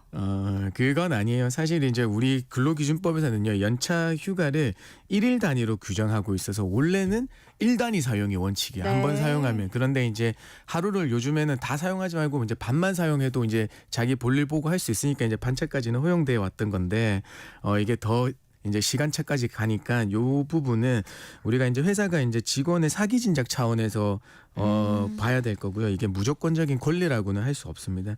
역시나 노동부에서도 원칙은 일단이 부여하는 게 맞다. 네. 근데 당사자 간 합의로 이건 분할해서 하는 거는 회사의 기업 사정에 따라서 정하면 된다고 안내하고 있습니다. 근데 회사 입장에서는 연차를 그렇게 잘게 쪼개서 쓰면 관리가 쉽지 않을 것 같은데요. 어때요? 네, 맞아요. 이게 사실 요즘에는 이제 각종 근태 관리 시스템이나 어플들 많이 사용하고 있어서 이제 거기에서 사용하시는 건 전혀 어렵지 않거든요. 근데 이제 어플 도입이나 앱 요런 관리 시스템 도입 안 하신 데는 어쨌든 신청에 의해서 사용하는 이제 신청서를 좀 구비해 두셔야 되기 때문에 쉽지는 않을 거예요. 대신에 이제 1단위는 그러면은 계속 시간 단위를 해야 되냐 이제 그런 거보다는 결국에는 우리가 1년 되면 15일 발생, 한 달만 1년 미만 기간에 한 달 만근하면 11일 발생이거든요. 그걸 8시간 곱해서 하면 결국에는 15일 하면 연간 120시간을 쓰실 수 있어요. 네. 120시간 가지고 시간차 도입한다는 이제 시간 차감에 나가시면 될 것 같아요. 네. 관리가 그렇게 어렵지 않다면 네. 또 회사가 근로자의 반차 혹은 반반차 신청을 좀 받아들여 주면 좋을 것 같긴 한데요. 네. 그러니까 이게 강제할 수 있는 사안은 아니란 거잖아요. 맞습니다. 이게 회사에 이제 복리 후생 정책으로 이제 도입돼 있으면 가능하지만요. 이게 여전히 1단위 사용이 원칙으로 돼 있기 때문에 관련 제도가 없는 사업장에서 근로자의 청구가 거절하더라도 이제 법 위반이 되는 것은 아닙니다. 우리가 이제 그동안에는 사실 반차를 사용하기 전에도 잠깐 뭐 한두 시간 정도는 상사한테 얘기하고 와서 이제 볼일 보고 들어가는 경우들이 있었잖아요. 네. 근데 이제 연차 사용에는 이제 눈치 보는 게 아직 남아 있을 수 있으니까 되도록이면 이제 이런 시간 단위에서 회사는 연차를 좀 소진해 나가도록 하는 게 좀 필요할 것 같습니다. 네. 또 여전히 일부 회사에서는 연차를 연속해서 사용하거나 뭐 연휴에 이렇게 붙여서 쓰는 거는 좀 제한하는 곳들이 있잖아요. 네. 근데 이거는 문제가 되지 않는 건가요? 이건 정말 이제 예전부터 계속 쭉 되어 오고 있던 문제예요. 법에는 원칙적으로 근로자가 청구한 시기에 특별한 사정이 없으면 부여해야 된다는 입장이거든요. 이거는 결국 법적인 용어로 시기 지정권이 근로자한테 부여되어 있다라는 거고 이걸 변경하려면은 사업 운영에 막대한 지장이 있는 경우에 한한다라고 하고 있습니다. 그렇게 따지면 원칙적으로는 이런 징검 단위 연휴를 이렇게 붙여서 3일, 4일 쓰는 거는 근로자가 청구하면 법으로는 해야 되는 건 맞거든요. 막대한 지장이 없다면. 네. 근데 이 회사를 벗어나서 우리 동료 근로자들의 업무 부담, 업무 과중 영역으로 조금 해보면 이걸 이제 팀 내에서나 우리 동료들하고 잘 협의해서 조금 사용해 주셨으면 하는 바람입니다. 네. 네, 정부가 어제 국군의 날을 임시 공휴일로 지정하면서 징검다리 연휴가 생겼어요. 이런 때 회사가 전 직원 연차 휴가 사용을 또 강요하는 경우도 많다고 하더라고요. 이런 건 문제가 되지 않아요? 네, 요거는 이제 임시 공휴일이 갑자기 지정되다 보니까 사실 임시 공휴일이 당연히 이제 우리가 공휴일인지는 모르시는 사업장들이 많아요.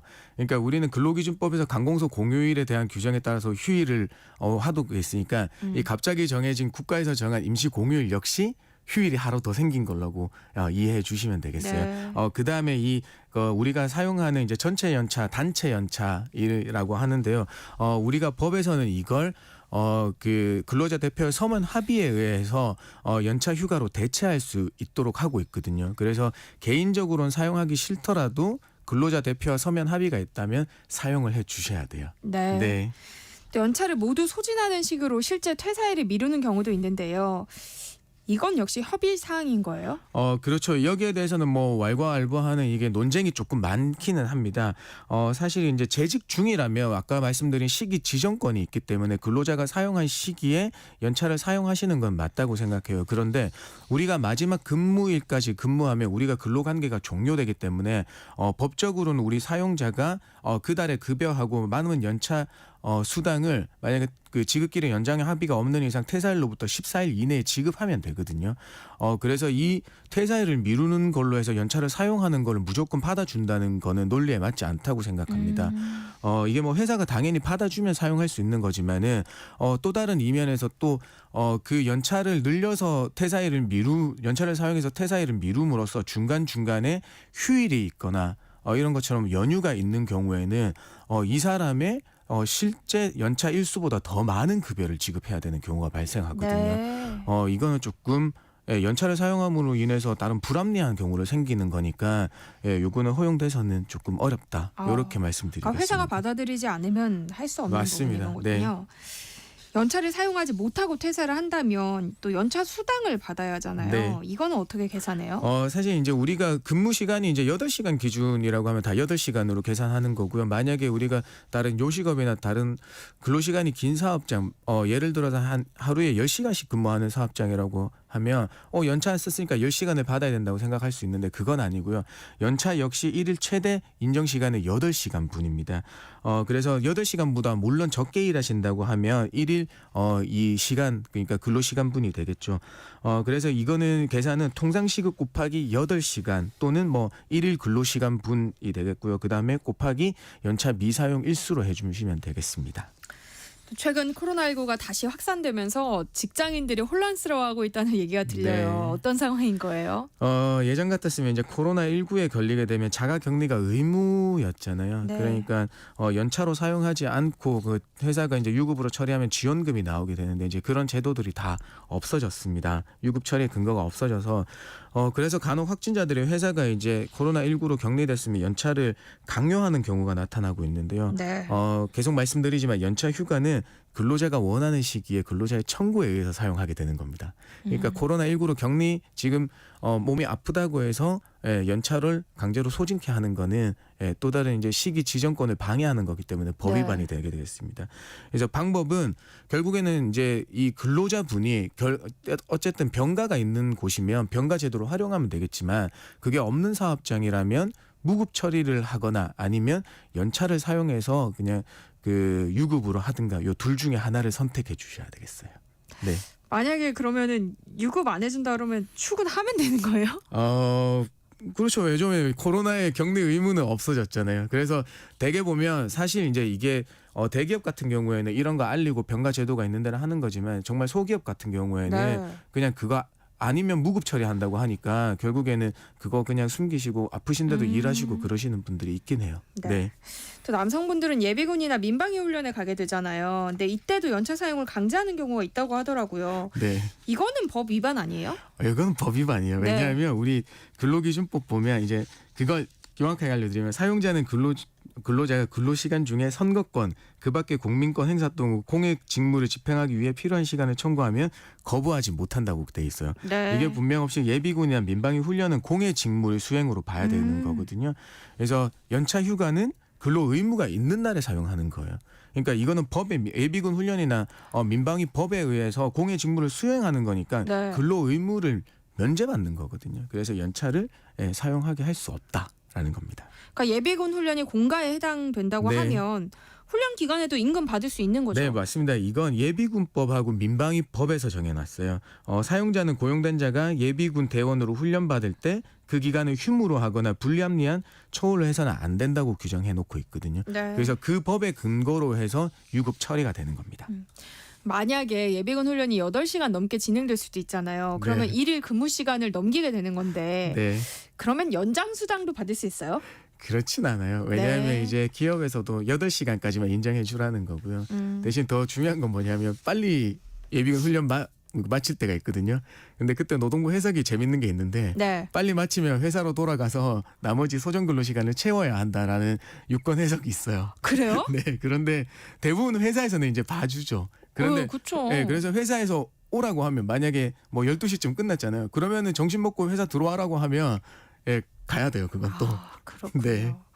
또 하반기 건강검진을 받아야 한다고 연락 오는 경우도 많다고 하는데요. 이거는 의무사항이죠. 네, 맞습니다. 이거는 산업안전보건법에서 건강검진 실시에 의무를 부과하고 있어요. 그래서 사무직 근로자는 2년에 한 번, 비사무직 근로자는 1년에 한 번씩 받으셔야 돼요. 네. 건강검진 받지 않으면 사업주가 책임을 지는 거예요? 근로자가 책임을 지는 거예요? 이건 둘 다 될 수도 있어요. 아. 이게 결국에는 사업주가 근로자한테 건강검진 받도록 안내하지 않거나 다른 조치 안 했으면 1차 위반 시에는 근로자 1인당 10만 원이고요. 2차 하면 뭐 20만 원, 3차 위반 시 30만 원이요. 근데 이게 그 1년에 2회 이상 회사가 그 해당 근로자한테 건강검진 받으라고 어떤 독려를 하거나 알려줬음에도 불구하고 안 받으시는 분들이 있잖아요. 그러면은 사업주는 과태료가 안 나오고요. 그 근로자분한테 1차 위반 시 5만 원, 2차는 10만 원, 뭐 3차는 15만 원 이렇게 부과가 되니까 만약에 회사에서는 1년에 2회 이상 건강 검진을 반드시 실시하고 그걸 뭐 구두로 하는 것보다는 메일이나 어떤 문자나 톡 이용해서 해주셨으면 좋겠어요. 네. 근데 건강검진을 좀 토요일에 받으라고 눈치를 주거나 아니면 연차를 쓰고 가라 이렇게 하는 회사도 있다고 하더라고요. 네. 이거는 법적으로 문제가 없어요. 요거는 왜냐하면 산업안전보건법에서 아까 건강검진 실시해야 된다고 말씀드렸는데 네. 거기에서 유급으로 처리해야 된다고 규정하고 있지 않아요. 규정은 안 돼 있군요. 이런 경우가 이제 발생하게 되는데요. 일단은 연차를 사용해서 건강검진 받도록 하는 거는 법 위반이에요. 왜냐하면 본인이 연차 신청을 안 했기 때문에 이건 강제 소진에 해당되기 때문에 안 될 거고요. 대신에 우리가 이제 건강검진을 사용자의 근로자를 실시하도록 의무로 부과하게 있기 때문에 이 유급에 대한 명시적 조항이 없다고 하더라도 제 생각은 유급 처리해 주는 게 맞다고 생각하거든요. 네. 그래서 이제 소규모 사업장이라고 하면 대신에 이제 뭐 출근을 2시간 정도 뭐 늦춰 주시거나 아니면 퇴근을 조금 일찍 해 주시거나 이런 방식으로 조금 잘 조율해서 운영하셨으면 좋겠어요. 네. 오늘은 회사가 연차 휴가 소진을 강요할 때 어떻게 대처해야 하는지 이야기 나눠보고 있는데요. 관련해서 궁금한 점 있으시거나 법적인 조언이 필요하신 분들이 계시다면 문자 보내주시기 바랍니다. 김효신 노무사가 상담해 드릴게요. 노래 한 곡 듣고 오겠습니다. 패닉의 왼손잡이. 네, 노래 나가는 동안 여러분들이 보내주신 문자 살펴보겠습니다. 2479님이요. 저는 경비 일을 하고 있습니다. 하루 일하고 하루 쉬는 패턴인데요. 어쩌다 연차를 하루 쓰면 용역회사가 이틀을 공제합니다. 이거는 법 위반이 아닌가요? 하셨어요. 네, 이 격일제 근로자분의 연차 휴가 사용인데요. 이건 노동부에서 해석하기를 우리 격일제 근로자분들의 연차를 사용하면 네. 이틀을 소진하도록 안내하고 있어요. 사실 저도 요거는 잘 이해가 되지는 않거든요. 네. 그런데 노동부 유권 해석에 따라서 이제 우리가 하는 거라서 이게 불법이라고 말씀드릴 수는 없습니다. 그렇군요. 네. 2893님이요. 저희 회사는 하반기에 쓸 연차 휴가를 6월 말에 무조건 다 제출하라고 합니다. 이렇게 연차 휴가 계획서를 강제하는 게 노동법에 저촉되지 않는지 궁금해요 하셨어요. 요거는 이제 노동법 근로기준법에 의해서 연차의 사용 촉진 제도를 회사가 실시한 거예요. 네. 그러니까 강제라고 볼 수는 없고요. 이게 우리가 이제 회계연도 단위 연차를 산정하다 보니까 소멸되기 6개월 전에 이제 10일때부터 연차 사용 계획을 남아있는 연차 일수를 알려주고 그 일수 언제 사용할 건지 받게 하고 네. 있거든요. 그래서 이 연차 사용 촉진 제도를 내고 만약에 안 낸다고 하면 사용자가 지정해서 이제 주면 그날에 무조건 다 쓰셔야 되는 거예요. 그래서 우선은 첫 번째 1차로는 본인이 언제 쓸 건지 이제 계획을 잡아서 달라고 하는 거죠. 요거는 물론 계획대로 써야 되는 건 아니고요. 회사하고의 상의에 의해서 그 계획을 변경할 수도 있습니다. 네. 2054님이요. 연차 수당을 월급에 포함해서 주고 있는데요. 이건 합법인가요? 저는 공휴일, 토요일 모두 근무하고 있습니다 하셨어요. 이게 이제 포괄 임금제에 의해서 온 거거든요. 연차 네. 수당까지 이제 포괄돼 있는 경우인데요. 이게 이제 만약에 연차 수당까지 포함되어 있다고 하면 연차 사용을 제한하는 건 아니에요. 근데 사용하시면 되는데 월급에 포함되어 있다고 보니까 나중에 이제 연차 수당을 차감해도 된다고 이렇게 해석됨으로써 사실상 연차 휴가를 막는 경우가 발생하는 거거든요. 연차 휴가를 쓰면 지금 월급이 주는 거잖아요. 그렇죠. 예. 그런데 이제 포괄임금제로 포괄돼 있으니까 이제 일단은 유효한 걸로 봐야 되는 거예요. 이제 더 나가서 이 포괄임금제는 근로시간 산정이 어려운 경우에만 하고 돼 있는데 그런 경우가 인지 아닌지를 먼저 한번 더 들여다봐야 되겠습니다. 네. 3667님이요. 300인 이상 제조업체입니다. 노조가 있다가 없어진 뒤에 노사협의 회원들과 회사가 합의를 했다고 연차 보상비가 없어졌어요. 이건 불법이 아닌가요? 하셨어요. 연차 보상비를 없애려면은요, 결국에는 연차 휴가를 다 사용하게 하는 경우밖에 없어요. 그러니까 연차를 다 사용하지 못했는데도 연차 보상비 뭐 합의했다고 해서 안 주는 거는 네. 결국에는 연차 미사용 수당에 대한 체불이 남아 있는 거거든요. 네, 그렇기 때문에 여기에서 이제 또 노사협의회 회원들이 결국에는 우리 근로기준법상 그 근로자 대표로서의 자격을 가지고 있는지도 한번 더 판단해 봐야 돼요. 네. 결국엔 연차 보상비 없어졌던 거는 무조건 믿으시면 안 되고요. 결국엔 내가 나의 연차 휴가를 1년간 다 사용했냐 안 했냐를 기준으로 남아 있는데도 안 주느냐를 보셔야 되는 거예요. 안 주시면 이거는 합의했다고 해서 끝나는 문제가 아니에요.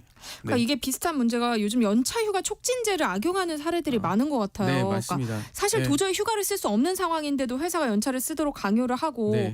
결국에는 연차를 쓰고 출근하는 경우도 생기거든요. 맞아요. 이럴 때는 어떻게 해야 하나요? 사실 출근해서 근무를 하셨잖아요. 네. 그러면은 연차를 사용하는 게 아니에요. 이분이 일했으니까. 그런데 이런 회사가 거기에 대해서 그 대신에 회사 차원에서는 이분이 일하지 못하게 할 수 있는 거잖아요. 그때 나올 때 본인은 물론 내 책임감에 의해서 일을 하고 싶어서 나와서 막 일을 하고 있지만은 회사는 오늘 연차 계획에 의해서 사용하는 거니까 노무 수령을 거부하는 명시적인 의사 표시를 한다고 하면 연차 사용이 또 됩니다. 네. 그래서 쓰시라고 하면 너무 책임감보다는 일단은 사용하시는 게 좋아요. 그렇군요. 네. 네, 직장인을 위한 라디오 생존백서 오늘 여기까지 하겠습니다. 소나무 노동법률사무소 김효신 노무사와 함께했습니다. 고맙습니다. 네, 감사합니다.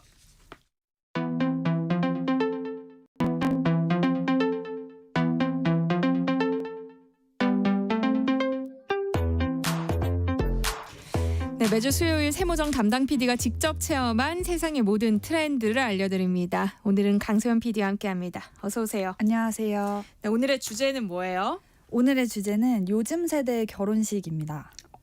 체험하는 코너인데 이런 주제를 고른 특별한 이유가 있을 것 같아요. 제가 바로 이번 주 토요일에 결혼을 하게 됐어요. 네, 맞아요. 축하합니다. 감사합니다.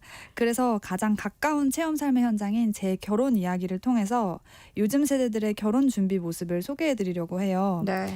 요즘 특히 그 저출생과 낮은 혼인율 문제가 사회적인 이슈로 대두되고 있는데 아마 제 얘기 들으시면 젊은 세대가 왜 결혼을 꺼리는지에 대해서도 좀 알아보실 수 있을 것 같아요.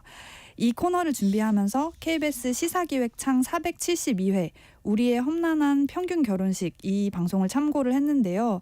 요즘 시대 결혼식에 대한 전반적인 취재 내용이 담겨져 있어서 오늘 이 방송 듣고 한번 찾아보셔도 좋을 것 같아요. 네. 이 방송에 따르면 한 결혼정보업체가 기혼 남녀 1000명을 대상으로 조사한 결과 집값을 포함한 평균 결혼 비용이 3억 474만 원으로 집을 제외하면 6,298만 원으로 조사됐다고 해요. 그래서 이걸 보면서 솔직히 이 정도 써야 했으면 저는 결혼 못했을 것 같다라는 생각을 했습니다. 지금 이게 평균이라는 거죠? 네. 우리 때랑은 또 얼마나 달라졌는지 MZ들은 어떻게 결혼 준비를 하는지 한번 엿보는 시간 되셨으면 좋겠습니다. 결혼 준비 뭐부터 시작해야 돼요? 요즘 식장 잡기가 정말 어렵대요. 그래서 가장 먼저 식장을 잡아야 하는데요. 저희는 최대한 가성비 있게 또 큰 돈은 쓰지 않는 선에서 우리만의 특별한 예식을 하자. 이렇게 약속을 하고 준비를 시작했기 때문에 아무래도 가장 가깝고 저렴한 회사 예식홀 대관을 선택을 했어요. 네. 그래서 꽃 식대를 제외한 대관료는 기본적으로 무료였습니다.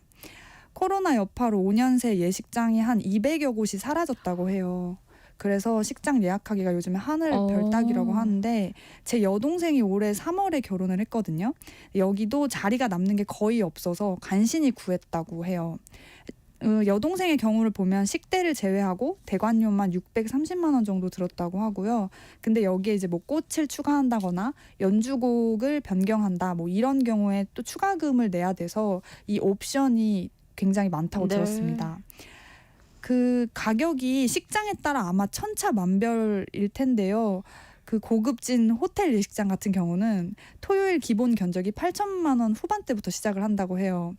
그래서 뭐 1억 200만 원 정도에 되는 그런 금액의 예식장도 있고 이런 곳은 보통 양식의 기본 코스가 18만 원부터 시작한다고 합니다. 네. 그러니까 거의 요즘에 축의금을 그 내는 액수보다 훨씬 비싼 가격의 이제 식대가 되는 거죠. 그리고 이마저도 좋은 시간대로 예약을 하려면 무조건 300명은 기본 보증 인원으로 잡아야 한다는 곳들도 있대요. 그리고 야외 결혼식을 하는 분들도 요즘 많아지고 있는데 이건 좀 날씨의 영향을 많이 받기 때문에 비가 많이 오는 시기는 피하는 게 좋다는 얘기도 있습니다. 네. 그렇게 식장을 잡았어요. 그럼 그 이후에는 또 뭘 결정해야 하나요? 저희는 식장이 정해져 있었기 때문에 이 다음 플래너를 알아봤는데요. 그 플래너를 쓰는 사람과 아닌 사람으로 나뉠 수 있을 것 같아요. 제 친구 중에 그 당시에 굉장히 업무가 바빴던 친구가 있는데 그 친구는 동행 플래너를 계약을 했었거든요. 근데 그 동행 플래너는 뭐냐면 이제 그 식 준비하는 전반에 실제로 신랑 신부와 동행해서 이것저것을 도와주는 조금 더 관여가 많은 플래너를 동행 플래너라고 하는데 네. 이 플래너를 통해서 스튜디오 사진 일정을 잡거나 뭐 메이크업 샵을 잡거나 뭐 이런 일들을 하곤 해요. 근데 여기 제가 물어봤더니 플래너 비용이 따로 책정되어 있냐 이렇게 물어봤는데 플래너 비용으로 따로 정해진 가격이 없대요. 그래서 그냥 총 금액에 포함되어서 플래너는 수수료를 가져가는 구조라고 하더라고요. 그래서 이 가격도 또 천차만별인 게 싸게는 뭐 15만 원에서 20만 원 선부터 뭐 높게는 200만 원 그 이상까지 프리미엄이 붙는 또 플래너가 있다고 하고요. 네. 신기한 게 이 똑같은 뭐 메이크업샵, 똑같은 드레스 업체를 계약을 하려고 해도 이 플래너에 따라서 할인되는 가격이 다르대요. 그러다 보니까 그렇게 할인율이 높게 책정되는 게 플래너의 또 어떠한 능력이겠죠. 같은 걸로 이제 평가가 되어서 그런 플래너랑 뭐 계약을 하려면 계약금을 또 높게 줘야 되는 뭐 그런 경우도 있다고 합니다. 근데 저는 주변에서 비대면 온라인 웨딩 플래너를 좀 추천을 받았는데 이게 좀 가성비가 있다고 해서요. 가장 큰 온라인 업체랑 계약을 했습니다. 그래서 이렇게 계약을 하게 되면 메신저를 통해서 시기별로 준비해야 될 사항을 서면으로 알려주고요. 또 뭐 뒤에 말을 하겠지만 스튜디오, 드레스, 메이크업 그런 각종 업체들을 추천을 해주고 예약까지 진행을 해줍니다. 그래서 이 온라인 업체랑 계약을 많은 항목을 진행을 할수록 할인율도 높아지고요. 근데 이제 사실 결론적으로 말하면 저는 사실 식장도 정해져 있었고 스튜디오에서 찍는 웨딩 사진도 진행을 안 했어요. 네. 그리고 좀 특이한 결혼식을 원했기 때문에 드레스나 이런 것도 결국 이 업체를 통해서 진행을 안 하게 됐어요. 그러니까 할인도 거의 못 받은 셈입니다. 그래서 뭐 제가 진행한 건 메이크업이랑 뭐 신랑 예복 정도인데 그래서 제가 추천드리는 건 이렇게 만약에 본인만의 특별한 결혼식을 하고 싶다 그러면 약간 비동행 플래너는 조금 비추천을 드리고 다만 이게 솔직히 혼자 준비를 시작하려면 당장에 엄청 막막하거든요. 그렇게 일반적인 예식을 하시는 분들이라면 고려해볼 만한 가성비 옵션이라고 생각을 합니다. 네. 그 다음으로 고려해야 할 건 또 뭐가 있어요? 이제 스드메라고 해서 스튜디오 촬영 그리고 드레스, 메이크업이라고 하는데 이런 일정을 잡게 돼요. 저희는 스튜디오 촬영은 생략을 하고 제주도에서 요즘에 웨딩 사진을 굉장히 많이 찍거든요. 요즘 그렇게 많이 하더라고요. 네. 그래서 뭐 둘 다 하시는 분들도 있고 근데 저희는 그냥 제주도 웨딩 사진 스냅만 이제 선택해서 했는데 이제 자연스러운 사진을 남길 수 있다는 건 굉장한 장점이에요. 그렇지만 이것도 이제 유명 업체들은 예약이 어려워서 적어도 6개월 이전에 예약을 했습니다. 저희도. 아니 요즘 결혼 잘 안 한다 그러는데 왜 이렇게 식장도 그렇고 예약이 어려운 거예요? 그러니까요. 저도 진짜 예약하다가 깜짝 놀랐어요. 제가 원래 1순위로 예약을 하고 싶었던 곳이 있었는데 거기는 이미 2024년도 한 해가 완전 풀로 찼더라고요. 그래서 근데 다만 또 단점은 뭐냐? 촬영 자체가 이게 야외다 보니까 날씨의 영향을 매우 많이 받아서 저희도 전날까지 비가 올 듯 말 듯 한 거예요. 그래서 조마조마했었던 기억이 네. 있는데 이게 계약 조건에 보면 제가 했던 업체에서는 만약에 당일에 비가 촬영 불가능할 정도로 오는 경우는 한번 미뤄준다. 근데 또 그렇다고 하더라도 저희가 날짜를 잡고 제주도에 그럼 다시 가야 되잖아요. 그럼 이게 또 추가 금액이 네. 되는 거고 뭐 숙소라던가 비행기 값이라던가 그쵸. 거기다 그날도 또 비가 올 수도 있는데 그러면 이제 사진을 못 찍는 거다. 그래서 그걸 좀 리스크로 생각을 하셔야 될 것 같아요. 그리고 이제 드레스 같은 경우는 촬영이나 본식 드레스는 2-3개월 전에 보통 투어를 다니더라고요. 저는 이렇게 스케이트 타고 예식을 진행할 예정이어서 미니 드레스를 입기로 해가지고 업체 선택권이 거의 없었는데 그래서 이제 온라인 구매를 진행을 했고 친구와 동생의 경우를 보면 그 드레스 투어 하는 동안 드레스 샵을 돌면서 마음에 드는 드레스가 있는 곳을 고르고 또 그때 그 샵을 고르고 나면 촬영용 드레스랑 본신용 드레스를 결정을 하게 됩니다. 근데 제가 이게 친구 거를 따라갔었는데 아니다 동생 거를 따라갔었는데 좀 이상한 게 사진 촬영이 안 돼요. 샵을 맞아요. 확정하기 전에는. 근데 그 이유를 솔직히 잘 모르겠어요 저는. 왜냐면 검색하면 나오고 나중에 또 본식 사진 하면은 또 그 드레스가 다 공개는 되는데 그 디자인상의 정말 이유일까 이런 의문은 들더라고요. 그래서 신랑 보고 그림을 그리라고 합니다. 그렇게 많이 해요. 네. 그래서 근데 그게 그림을 잘 그릴 수도 있는데 보통 네. 심지어 이제 남자 예복도 아닌데 그림 그리기가 어렵잖아요. 근데 이제 제 동생의 이제 남편 된 분은 되게 잘 그려서 칭찬을 많이 받았긴 했지만 요것도 저는 조금 이해가 안 되는 맞아요. 부분이었어요. 그리고 이제 메이크업 같은 경우는 비대면 플래너가 이제 추천해주는 샵에 그 링크를 타고 들어가서 제가 원하는 스타일에 맞는 업체를 골랐습니다. 그러니까 생각해보니까 촬영이 안 돼서 벌어질 수 있는 일이 저도 이제 신랑이랑 같이 가서 골랐거든요. 네. 근데 뭐 그리기야 그렸죠. 근데 뭐 잘 그렸겠어요? 그래서 결혼식 날 다른 드레스 입었어요. 정말요? 근데 몰랐어요, 제가. 예. 뭐 그럼 된 거죠. 제가 몰랐으면 된 거 아니에요? 근데- 비슷한데 달랐다고 하더라고요. 근데 너무 예쁘던데요. 다행이죠. 네. 그렇죠? 근데 이렇게 플래너 없이 결혼을 준비한다고 하면 어떻게 해야 돼요? 검색하다 보니까 이걸 워킹이라고 부르기도 하나 봐요. 예비 부부가 알아서 발품을 팔아서 고르고 결정한다는 의미인 것 같은데 저는 사실 시간적인 여유가 있다. 그러면 좀 이걸 추천드리기도 합니다. 제가 이제 진행을 하다 보니까 물론 저는 이제 동행이 아니라 비동행 플래너와 함께 이제 준비를 했지만 요즘은 그 플래너가 알려주는 업체들도 대부분 SNS 계정을 운영을 하고 있어요. 그래서 결국에는 저도 SNS 계정을 들어가서 거기 그 업체가 하는 그걸 보고 결정을 하게 되더라고요. 제주 스냅 업체도 그렇고 메이크업이나 부케 업체 같은 것도 검색을 하다 보면 사실 다 걸립니다. 그래서 귀찮고 막막한 건 굉장한 단점이지만 내 마음에 쏙 드는 걸 고르려면 이제 플래너가 먼저 제시해 주는 것보다는 내가 발품을 팔아서 고르는 게 훨씬 더 낫더라. 저는 이런 생각을 했고 저는 심지어 그 플래너 업체에서 추천을 해준 당일 본식 사진 업체 중에 한 곳을 예약을 했었는데 나중에 혹시 궁금해서 후기를 찾아봤다가 안 좋은 후기들을 보고 취소를 했어요. 그래서 그거를 이제 좀 위약금을 또 내게 됐고 그러다 이제 어떻게 다시 예약을 하게 됐냐면 요즘에 그런 고수 찾는 사이트 같은 곳들이 있는데 거기에도 웨딩 업체들이 많이 등록을 해놓거든요. 근데 그쪽이 훨씬 싸기도 했고 왜냐하면 수수료가 안 붙을 테니까. 그리고 포트폴리오나 리뷰 같은 것도 좀 한눈에 볼 수가 있어서 가성비가 좋다는 생각이 들었습니다. 근데 다만 이게 뭐 본식 사진이니까 아직 당일이 되어보진 않아서 서비스 자체에 대한 평가는 아니긴 한데 제가 예약할 당시의 느낌은 그랬습니다. 그러니까 스튜디오 드레스 메이크업 이른바 스드메 이외에 또 어떤 것들 준비해야 돼요? 뭐 그 이후에는 청첩장 만들기, 뭐 축사나 축가, 사회 부탁할 분들을 또 찾고 혼수, 신혼여행, 예단 예물, 답례품 이런 것들을 준비를 해야 되는데요. 요즘에 제가 알기로 예단 예물은 많이 생략하는 편이라고 하고 저희도 그냥 결혼 반지만 했어요. 그래서 심지어 좀 특이하게 하고 싶어서 웨딩 반지도 금을 사서 아는 분께 이제 맡겨서 제작을 했고요. 한 이제 100만 원 중반 정도로 든 것 같아요. 근데 이 반지도 정말 가격대가 천차만별인데 뭐 개당 80만 원 선에서부터 몇백만 원 그리고 뭐 요즘에 가이드링 이런 것까지 하면은 막 1,000만 원대로 들었다는 그런 후기도 보긴 했습니다.